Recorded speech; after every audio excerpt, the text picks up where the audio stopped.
अस्सलाम वालेकुम नाज़रीन, हॉट इशू प्रोग्राम में भली कार। मैं तव्हांजी मेज़बान सबीन मेमण।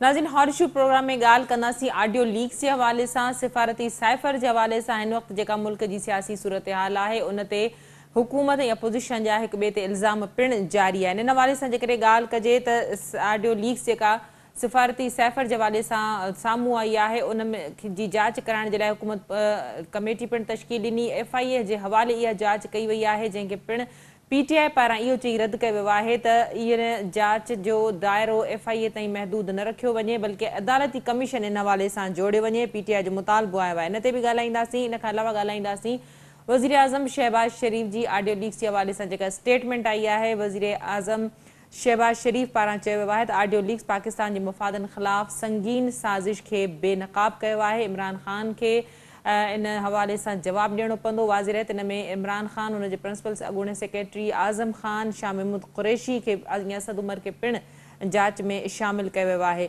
ॿिए तरफ़ जेकॾहिं इमरान ख़ान जी सियासी पॉलिसी जे हवाले सां ॻाल्हि कजे त इमरान ख़ान जो चवणु आहे त लॉन्ग मार्च जे हवाले सां हू कंहिं वक़्तु बि कॉल करे सघे थो। हुन कारकुननि ऐं आवाम खे तयारु रहण जी ॻाल्हि कई। इन हवाले सां अॼु इजलास पिणु तलब कयो वियो। लॉन्ग मार्च जी कॉल जे हवाले सां ॻाल्हायो वञे थो, फ़ैसिलो कयो वियो आहे, पर इन जी डेट अञा ताईं साम्हूं न अची सघी आहे। अॼोके प्रोग्राम में इन मौज़ूअनि ते ॻाल्हाइण जे हवाले सां जिन महिमाननि असांखे जॉइन कयो वञो तारीफ़ कराईंदी हलां। नून लीग सां तालुक़ रखंदड़ इंतहाई सीनियर सियासी अॻवान सिद्दीकुल फारूक साहब असां सां गॾु आहिनि। सिद्दीकुल फारूक साहब, वेलकम कहती हूँ, आपने ज्वाइन किया। PTI जो मौक़िफ़ ॾियण जे लाइ लाल माली साहब असांखे जॉइन कयो आहे। माली साहब, तव्हांखे भली कार, तव्हां असांखे प्रोग्राम में जॉइन कयो। माली साहब, शुरूआत तव्हां खां कंदमि। अपोज़िशन जो मौक़िफ़ अॼु पहिरीं शामिलु कयूं था प्रोग्राम में।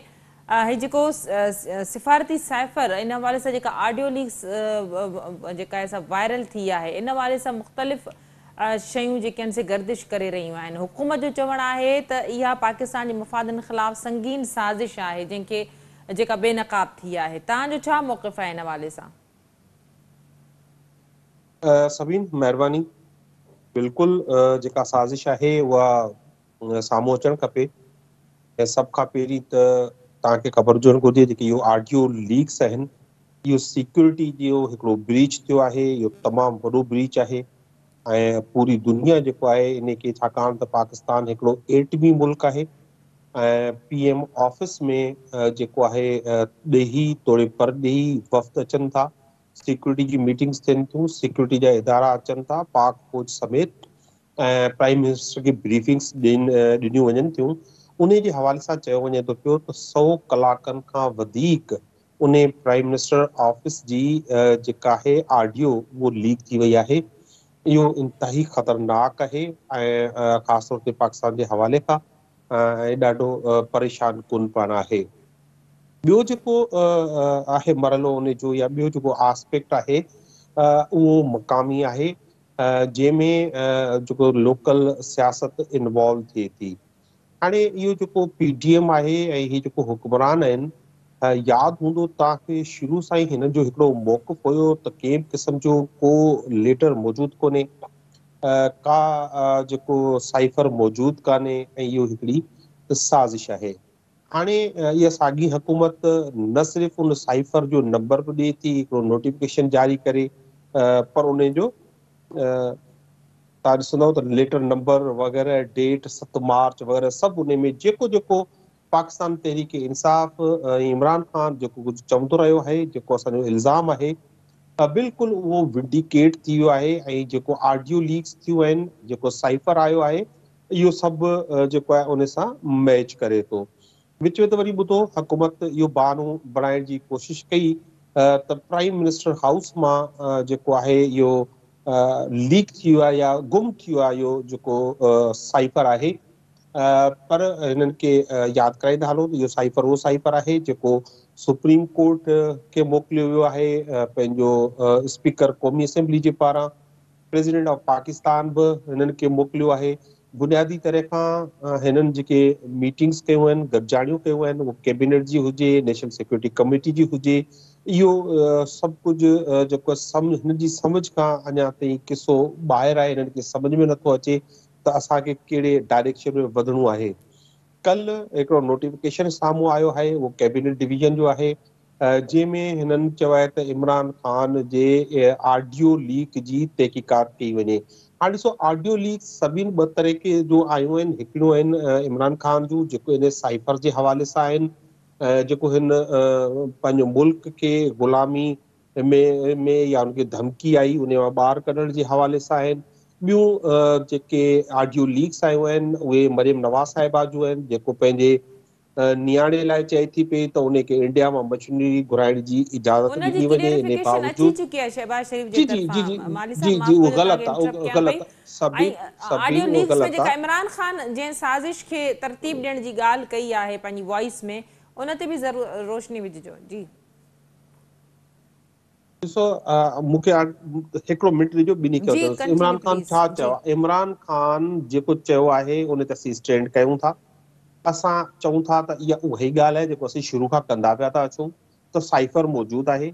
साइफर जेका आहे इहो अमरीकी धमकी वारो ख़त जेको आहे इहो इमरान ख़ान खां लिकायो वियो, जंहिंखां बाद में हिकिड़ी मीटिंग करे उन जा मिनट्स ठाहिया विया। छाकाणि जो उहो साइफर जेको आहे जंहिं ॿोली में हूंदो आहे उहो तव्हां डिस्क्लोज़ नथा करे सघो, छाकाणि उहो डिस्क्लोज़ थियण खां पोइ तव्हांजो सभु सीक्रेट्स जेके आहिनि या तव्हां जे ॿोली में जे कोड वर्ड में तव्हां पंहिंजा मैसेजिस ॾींदा आहियो उहो आउट थी वेंदा। ॿिए तरफ़ तव्हां शहबाज शरीफ़ क्लेरिफिकेशन ॾियण सां कुझु कोन थींदो आहे। मरियम नवाज़ ॿार न आहे, उनखे ख़बर आहे त हिंदुस्तान खां असांजो कारोबार बंदि आहे। उनजे बावजूदि इहा फरमाइश कई वई त हिंदुस्तान मां हुनजे नियाणे लाइ इहो सभु न सिर्फ़ु इहो हुयो, पर तव्हांखे यादि हुजे त उन हिकिड़े क़ौमी खज़ाने मां संदसि हिकिड़ी प्राइवेट सोसाइटी ते गिल्ड स्टेशन लॻाइण जी पिणु ॻाल्हि कई। ऐं जेको इहो पाकिस्तान तहरीक इंसाफ़ जे MNAs जो जेको इस्तीफ़ाउनि वारो मामिलो आहे उहो रुॻो स्पीकर जो जेको आहे प्रेरोगेटिव आहे त उहो उन ते फ़ैसिलो करे। पर तव्हांखे नज़र में ईंदो, इन में ॿुधण में ईंदो त कैबिनेट जा केतिरा ई वज़ीर वेही उन ते फ़ैसिलो करे रहिया आहिनि। न सिर्फ़ु फ़ैसिलो करे रहिया आहिनि पर इलेक्शन कमीशन खे बि कन्वे करे रहिया आहिनि। त तव्हां ऑडियो लीक्स में ॾिठो आहे त शहबाज शरीफ़ साहब चई रहियो आहे त जज खे मैन्यूअर करणो पवंदो इसहाक डार खे घुराइण लाइ। उन ते मरियम नवाज़ चए थी न उहो पाण बंदोबस्तु करे वठंदुसि। हिकिड़े ऑडियो लीक्स आहिनि जेके हिन मुल्क खे ग़ुलामी मां कढण लाइ आहिनि। ॿियूं ऑडियो लीक्स आहिनि जेके इन ज़ाती मुफ़ादनि जूं आहिनि, जंहिंजे तहत पंहिंजा ज़ाती मुफ़ाद सर्व ठीकु। करणु चाहिनि था, पैसा कमाइणु चाहिनि था, ऐं NRO2 जेको हिननि खे मिलियल आहे उन ते सपोर्ट वठणु चाहिनि था। जी सिद्दीक गुफर साहब, गुफ्तगू आपने सुनी। माली साहब कह रहे हैं कि हम तो शुरू से कह रहे हैं कि सफारती साइफर है, और उस ऑडियो लीक्स में बिल्कुल क्लियर जो खान साहब एक साजिश के हवाले से जो एक प्लान तरतीब दे रहे हैं वो भी बिल्कुल उसमें वाज़ेह है। लेकिन इनका मौक़िफ़ अभी भी यही, तो हम तो कह रहे थे कि भाई इस तरह का साइफर है और अगर इसको उसकी लैंग्वेज में आउट कर दिया जाता तो बहुत सारी जो सीक्रेट्स हैं वो आउट हो जाते। बिस्मिल्लाहिर्रहमानिर्रहीम। बहुत शुक्रिया। बात यह है कि ये लाल मली साहब के साथ मामला नहीं है।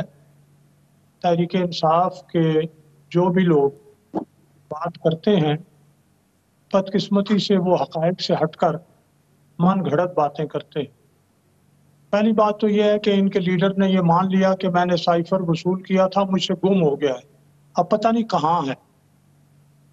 एक तो ये बात कि नेशनल सीक्रेट वो गुम कहाँ हुआ, किसके हाथ लगा है, वो ओरिजिनल साइफर, वो ओरिजिनल केबल है जो गुम हुआ है, उससे इन्होंने फिर बनाया, वो सारी कहानी सामने आ गई। ये नेशनल सीक्रेट कौमी राज का अफशा होना है, और इमरान खान साहब ने अपना जब वज़ीर आज़म की हैसियत में हल्फ उठाया तो ये उस हल्फ की खिलाफ वर्जी है। दूसरी बात इसमें यह है कि जनाब आपने ये कहा कि हमने खेलना है, इससे खेलना है, और लोगों को क्या पता है। आजम खान की गुफ्तगू आती है सामने, जो वजीर खारजा है उसकी गुफ्तगू सामने आती है, जो इनके असद उमर है जनरल सेक्रेटरी उनकी गुफ्तगू सामने आती है। ये मिल के जो कुछ करते हैं ये सारी बातें सामने आ जाती हैं। अब इनको इकट्ठा करें तो वो बात बनती नहीं है जो इन्होंने बनाई। इन्होंने कहा तासुर देना है, सिक्योरिटी थ्रेट बनाना है। ये तमाम चीजें साजिश हैं, और ये साजिश कौन कर रहा है? जो कहता है मैंने रियासत मदीना बनानी थी, यानी रियासत मदीना बनाने वाला हुक्मरान ऐसा होता है, अल्लाह माफ करे। और वो दूसरे साहब जो गद्दी नशीन है वो लोगों को हिदायत देते हैं।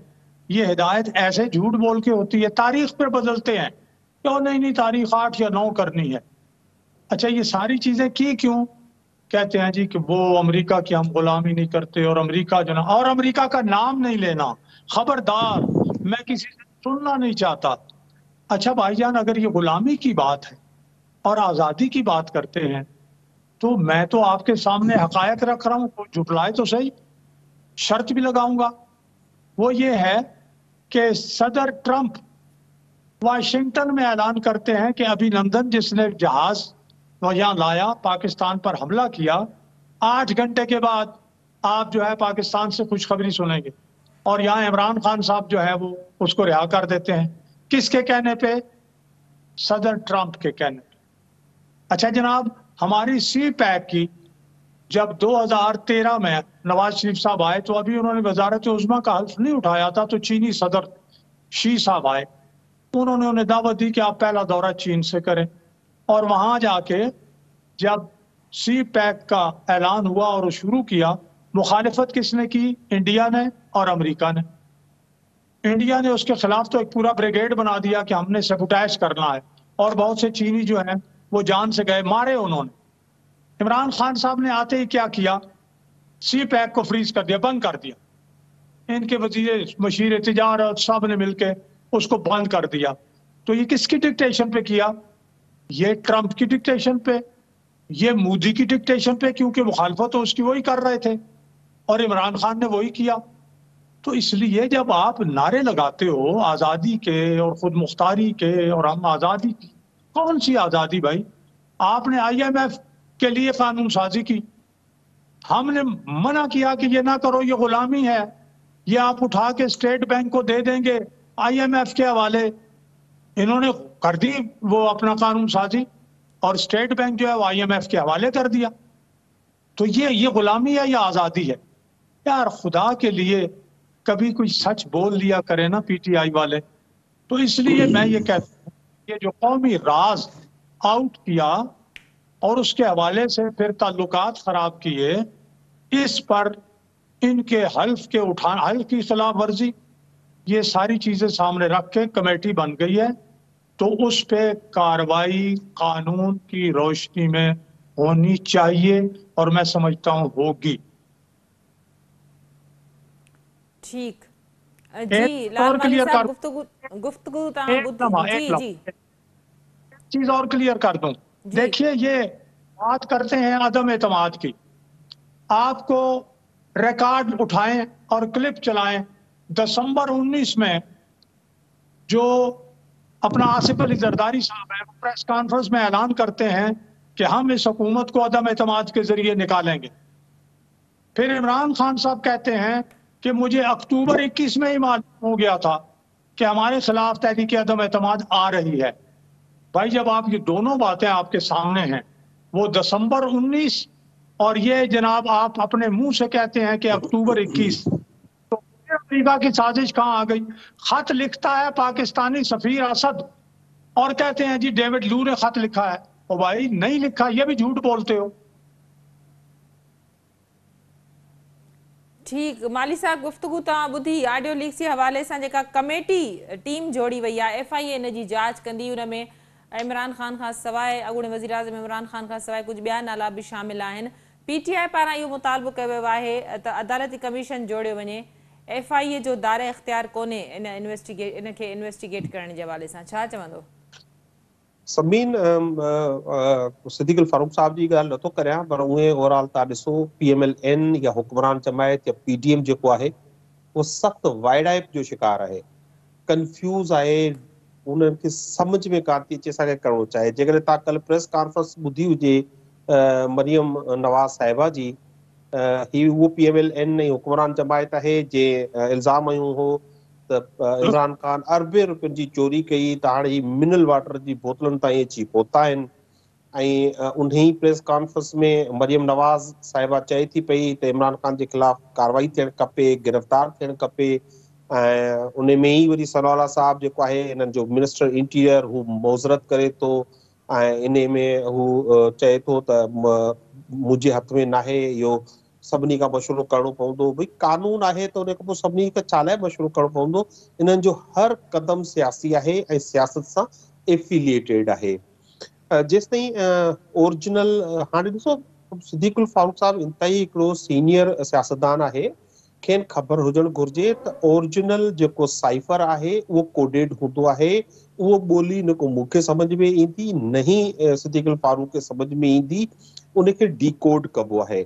ऐं उहो डीकोडेड थियण खां पोइ ही चवनि था त अमेरिका का नाम ही लेना इमरान ख़ान चयो हो। उनजी वजह इहो हुई, इहो ऑडियो लीक तॾहिं जी आहे जॾहिं इहा डीक्लासीफाई न थियो हुयो। कैबिनेट उन ते वेठी, उन खां पोइ उन लेटर खे बाक़ाइदा डीक्लासीफाई कयो वियो।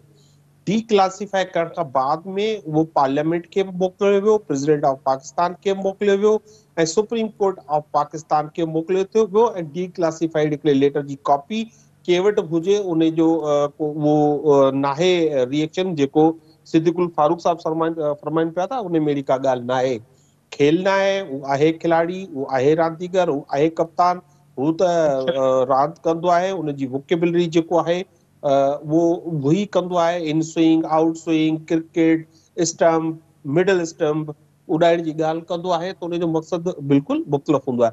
हाणे अचो तव्हां इन ॻाल्हि ते त जेको हिननि इंक्वायरी जेको विहारी आहे उन में अहिड़ो को कॉग्नाइजेबल ऑफेंस त आहे कोन जंहिं ते ही इंक्वायरी कनि। बहरहाल हिननि मूं तव्हांखे पहिरीं चयो, ही सख़्त कंफ्यूजन जो शिकार आहिनि। हिकिड़े पासे अॼु न त सुभाणे हिननि खे ख़बर आहे त इमरान ख़ान एडमेंट आहे, इमरान ख़ान बीठो आहे पंहिंजी ॻाल्हि ते, कंहिं बि सूरत में इन साइफर जी जेका आहे इन्वेस्टिगेशन सुप्रीम कोर्ट कंदी। इन करे उनखे प्रीएम्प्ट करण लाइ इन्हनि FIA खां कराइण जी इहा ॻाल्हि कई। हाणे FIA उहो FIA आहे जेको राना सनाउल्लाह जे जेको अंडर में अचे थी, त उन FIA खां कहिड़ी उमेद रखी सघिजे थी। पर गॾोगॾु इन जी अहमियत ऐं इन जी इम्पोर्टेंस खे घटि न सम्झणु घुर्जे, छाकाणि त ही मुल्की सालमियत, मुल्की आज़ादी जो मामिलो आहे ऐं हिकिड़ी गैर मुल्की गैर मुल्क तरफ़ां धमकी जो मामिलो आहे।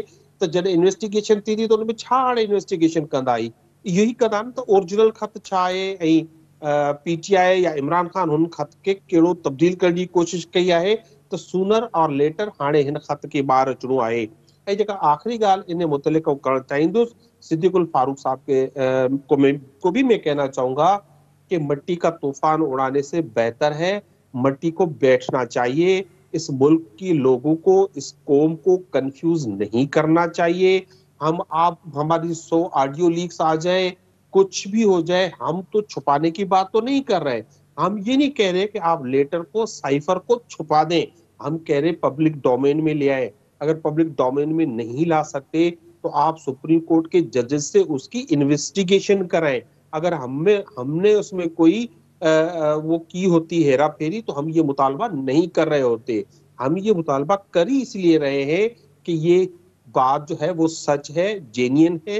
बिल्कुल इसी तरह आप समझे कि शुरू से नून लीग ने कहा था कि इस तरह का कोई साइफर, कोई खत मौजूद नहीं है। आज उसमें वो इंक्वायरियां भी कर रहे हैं और कल पहली दफा सिद्दीकुल फारूक साहब, this is the first time कि उसका जो कोड का जो डेट भी आ गई है साइफर की और साइफर का नंबर भी आ गया है। इससे पहले वो नहीं था। सो लिहाजा पाकिस्तान की आवाम की सहूलत के लिए क्यों घबराते हैं? क्या हो जाएगा? क्यों डरते हैं? क्या कर लेगा अगर कोई?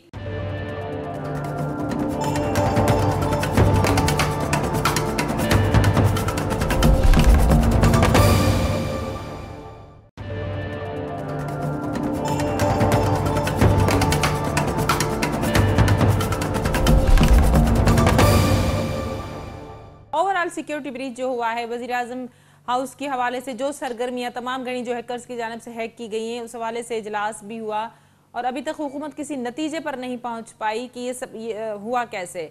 इस दौरान कई इमरान खान साहब की भी जो ऑडियो लीक सामने आई, इस हवाले से बताइएगा, क्योंकि नून लीग की हुकूमत है, बड़ा क्वेश्चनिंग होगा फिर ये शहबाज शरीफ साहब के लिए। और दूसरा ये कि FIA के हवाले से जो मौक़िफ़ है PTI का कि सुप्रीम कोर्ट के जजेस से जो है इसकी इन्वेस्टिगेशन कराई जाए, अदालती कमीशन इस पे तश्कील दिया जाए। पहली बात तो यहीं से शुरू करता हूँ, इन्वेस्टिगेशन सुप्रीम कोर्ट नहीं करती, ना हाई कोर्ट करती है। इन्वेस्टिगेशन तो जो इदारे इन्वेस्टिगेशन के लिए हैं, पुलिस करती है, CIA करती है और FIA करती है। ये इदारे हैं जो तफ्तीश करते हैं। अदालत खुद तफ्तीश नहीं करती। पहले तो इनकी ये गलतफहमी मैं दूर कर दूं। कमीशन बनाती है अदालत, कमीशन बनाती है अदालत, कमीशन बनाती है, जैसे JIT बनाई थी।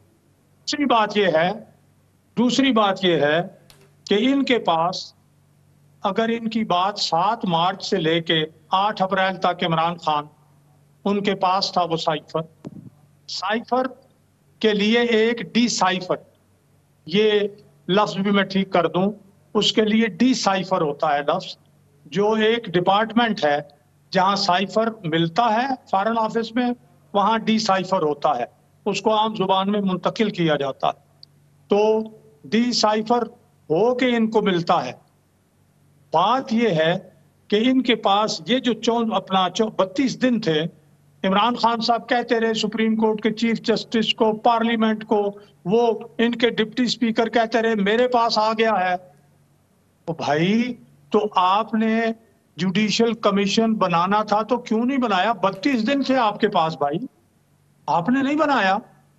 अब ये एक और मौक़िफ़ है कि अच्छा, अगर ये कहते हो कि हमने ये चोरी की, हम और चोरियां करेंगे, हम 10 चोरियां करेंगे, कर लो जो करना है, फिर क्या है, तो हमने ये किया है, ये बिल्कुल ठीक है। हम अब ये कहते हैं कि खेलना, वो तो खिलाड़ी है। भाई, आपको उर्दू का मुहावरा पता है, कोई खेल तमाशा है? अब हर जगह क्रिकेट और हॉकी और फुटबॉल यही खेल है, ये उर्दू का लफ्ज है और जो इस्तेमाल किया, let us play with it. जरा जाएं डिक्शनरी देखें, व्हाट डज इट मीन कि let us play with this letter. क्या लेटर के साथ क्रिकेट खेलोगे? लेटर के साथ बैडमिंटन खेलोगे? क्या खेलोगे? भाई, ये जुबान है, मुहावरा है, इसका मतलब यह है कि अपनी मर्जी के लिए इस्तेमाल करेंगे। आपने इस्तेमाल किया, आपने लोगों को बेवकूफ बनाया, और जो हमारे ताल्लुकात हैं बैन अल-अक़वामी, उसमें पूरी जो डिप्लोमेटिक कोर है उसको आपने बेतौकीर कर दिया कि उनके साथ आइंदा कोई बात ना करे। यहाँ कोई प्राइम मिनिस्टर हाउस में आए और बात ना करे, चाहे वो फॉरेन मिनिस्टर हो या कोई और हो। ये सारी बातें, ये सब आपने की है। पाकिस्तान को इस महाज पर आपने खराब किया है, और ये चीज जुड़ी हुई है कौमी सलामती से। खारजा पॉलिसी हो, दिफाई पॉलिसी हो, ये सब मिलके कौमी सलामती बनती है। आपने कौमी सलामती का ब्रीच किया है, तो इसमें आप ऐसे क्या बात कर रहे हैं? कम से कम इन हवालों से तो संजीदा हो जाए। आप मिट्टी का तूफान, भाई ये मिट्टी की तरह है। ये तो आप जिस चीज को तस्लीम कर रहे हो, तस्लीम किए बगैर चारा भी नहीं है। आपका लीडर भी नहीं इनकार कर सकता कि ये मेरी आवाज है, ये मैं ही कह रहा हूं, क्योंकि एन वही कुछ हुआ। और क्या काम था अपना प्रिंसिपल सेक्रेटरी का जो ब्यूरोक्रेट है, और सेक्रेटरी फॉरेन अफेयर्स का जो ब्यूरोक्रेट है, कि वो इस सारे खेल में शामिल हो। तो ये चूंकि सारा खेल गैर आईनी, गैर कानूनी, कौमी मफादात के खिलाफ, कौमी राज के खिलाफ है, इसलिए ये बात होगी। रह गई ये इनका मुतालबा कि जी आवाम में ले आए। भाई, ये सारी चीजें आवाम में लाने की नहीं होती। बेशुमार बातें आवाम में नहीं लाई जा सकती। उनके लिए अगर आवाम में हर चीज लाई जाती तो पार्लियामेंट, कमेटियां, अदालतें भी जो हैं वो इन कैमरा सुन लेती हैं, पार्लियामेंट का इजलास भी इन कैमरा हो जाता है, तो फिर ये चीजें ना होती। हर चीज आम करके सारी दुनिया के सामने रखने की नहीं होती। ठीक, माली साहब, इन ॻाल्हियुनि जो बि जवाब ॾिजो। ऐं गॾोगॾु लॉन्ग मार्च जे हवाले सां अॼु इजलास बि थियो, पर अञा फ़ैसिलो कयो वियो, पर कंहिं तारीख़ जो ऐलान अञा नाहे कयो वियो। छा इमरान खान बुरत जो शिकार आहे? जेके बि मामला थिया आहिनि, या लॉन्ग मार्च आख़िरी फ़ैसिलो हूंदो, आख़िरी ऑप्शन हूंदो, छा स्ट्रेटजी आहे?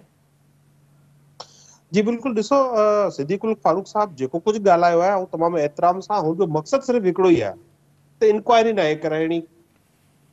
बाबा, त लिकाइण छो था चाहियो? हिकिड़ी शइ आहे, क़ौमी सलामती जी शइ आहे, जे क़ौमी सलामती जो अवांखे क़ौमी सलामती जो असां ताईं ॾिठी छॾिया था। नेपाल में नवाज़ शरीफ वाजपेयी सां लिख चुप में वञी मिलियो, उन ते किताब छपियल आहिनि।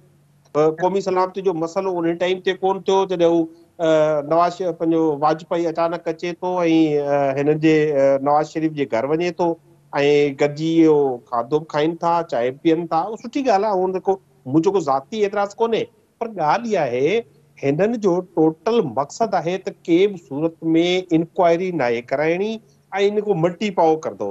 हाणे इमरान ख़ान मटी पाइण लाइ त हिन तयारु आहे कान। इमरान ख़ान इन जी हर सूरत अरे सुन तो लेना।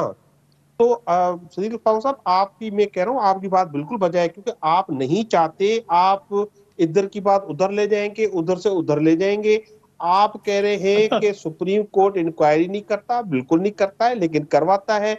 जैसे नवाज शरीफ की चोरी पकड़ी गई थी, मरीम नवाज की चोरी पकड़ी गई थी, सफदर साहब की चोरी पकड़ी गई, शरीफ खानदान की जो चोरी पकड़ी गई थी पनामा में, वो सुप्रीम कोर्ट ने कमीशन बनाया था। उसके बाद एक जीआईटी बनी, और सर सुन लेना, आपको मैंने सुना, आप तो सुन लेना। जीआईटी बनी, उस जीआईटी में एमआई और आईएसआई के ब्रिगेडियर लेवल के लोग मौजूद थे, उन्होंने तहकीकात की। उसके बाद आप झूठे खत ले आए, कोई कतर से आया, कोई कैलबरी फॉन्ट या पता नहीं कौन से फॉन्ट थे, वो झूठे फॉन्ट से आप वो लेटर्स ले आए।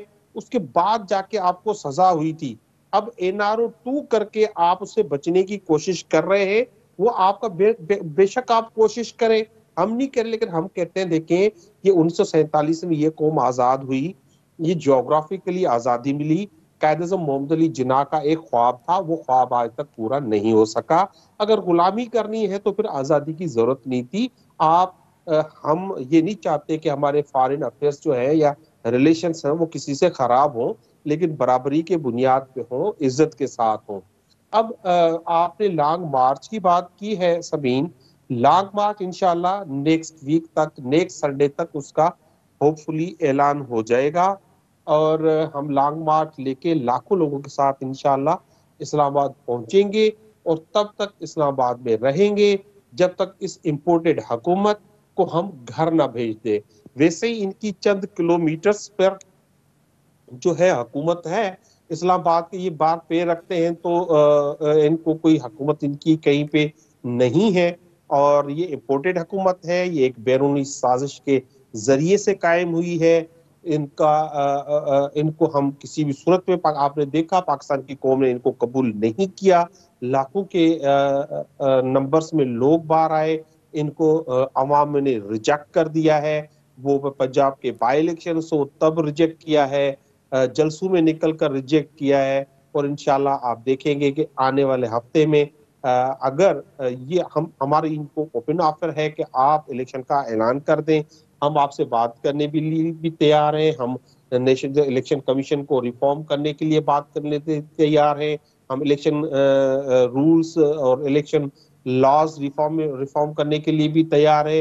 लेकिन कम फॉर द इलेक्शंस, आप ही कहते थे कि ये असेंबली जो है वो जो है इलेक्टेड नहीं है, सिलेक्टेड है। आज आप टिक के बैठ गए हैं, तो आप आए बाहर, और इंशाल्लाह हम इस हुकूमत को गिरा कर ही दम लेंगे। जी सिद्दीक गुलफार साहब, पीटीआई के लॉन्ग मार्च के हवाले से यही सवाल मेरा आपसे, क्या आप समझ रहे हैं कि हुकूमत पे कोई प्रेशर पड़ सकता है, या इसका कोई नतीजा निकल सकता है जो एक्सपेक्ट किया जा रहा है पीटीआई की जानिब से? मैं जल्दी से लॉन्ग मार्च का जवाब देता हूं, लेकिन पहले ये कि पानामा में तो नवाज शरीफ साहब का नाम ही नहीं था, वो तो अकामा निकाला गया और उसमें तनख्वाह भी नहीं ली थी, समझिए आप, और ना मरियम नवाज का नाम था, लिहाजा मलिक साहब ने ये बात गलत की है। नंबर 2, एनआरओ हमारे पार्टी के किसी बंदे ने नहीं दिया। इमरान खान ने रातों रात अपने सदर के जरिए ऑर्डिनेंस लाकर नैब के कानून में तरमीम करके, जब वो वजीर आजम थे, अपने आप को बाहर निकाल लिया। हेलीकॉप्टर केस से भी, बिलियन ट्री सोनामी से भी, सबसे भी, और ये अंगूठी हीरे की, और 40 अरब रुपए जो करप्शन निकली इसमें कोविड-19 की गैर मुल्की इमदाद में से, और जो 40 अरब रुपए और 40 अरब रुपए जो अपना बरतानिया की हुकूमत ने भेजे, वो गायब हो गए। इसके अलावा बहुत मामलात हैं जो इन्होंने घड़ियां बेच के पैसे 18 करोड़ रुपए खाए, ये सारे तो सामने पड़े हैं। अच्छा, अब आ जाइए लॉन्ग मार्च, इंतजार कर रहे हैं इनका, ये लॉन्ग मार्च करके आए जल्दी से, और मलिक साहब तो जरूर आए। मेरे लिए उस वक्त तक शायद हो सकता है अगर ये लॉन्ग मार्च करें तो अमरूद भी हो जाएंगे वहां अपना सिंध में, और वहाँ के अमरूद बड़े मीठे होते हैं। लाड़काना के अमरूद भी मेरे लिए लेते हैं, आपको मैं यहाँ कोई मिठाई खिलाऊंगा। जल्दी आइए लॉन्ग मार्च, ताकि हम आपका बंदोबस्त करें। चलिए, बहुत बहुत शुक्रिया आप दोनों और मुअज़्ज़ज़ मेहमानों का, आपने आज के प्रोग्राम में ज्वाइन किया। नाज़रीन, हॉट प्रोग्राम जो वक्त पड़े तो पंहिंजी पुॼाणी ते पहुतो। अॼो के प्रोग्राम में ॻाल्हि कई से पे जेको ऑडियो लीक्स या सिफारती साइफ़र जे हवाले सां जेको PTI जो मौक़िफ़ आहे उन हवाले सां लाल माली जो चवणु हो त जुडिशियल इंक्वायरी कराई वञे, FIA जो को बि सवाबदीद न आहे इन हवाले सां इंक्वायरी करण जो। ॿिए तरफ़ सिद्दीकुल फारूक जो इहो मौक़िफ़ हो त जेके बि इदारा जांच कंदा या सुप्रीम कोर्ट जिन बि इदारनि खे मातहत बणाईंदो उन्हनि जे ज़रिए ई जांच कई वेंदी। समूरा जेके आहिनि से राना सनाउल्लाह जे अंडर में अचनि था, जिन ते PTI खे हाणे बि एतिराज़ आहे। अॼोके प्रोग्राम में एतिरो ई। ईंदड़ प्रोग्राम ते ॾींदा इजाज़त। अल्लाह वाहिद।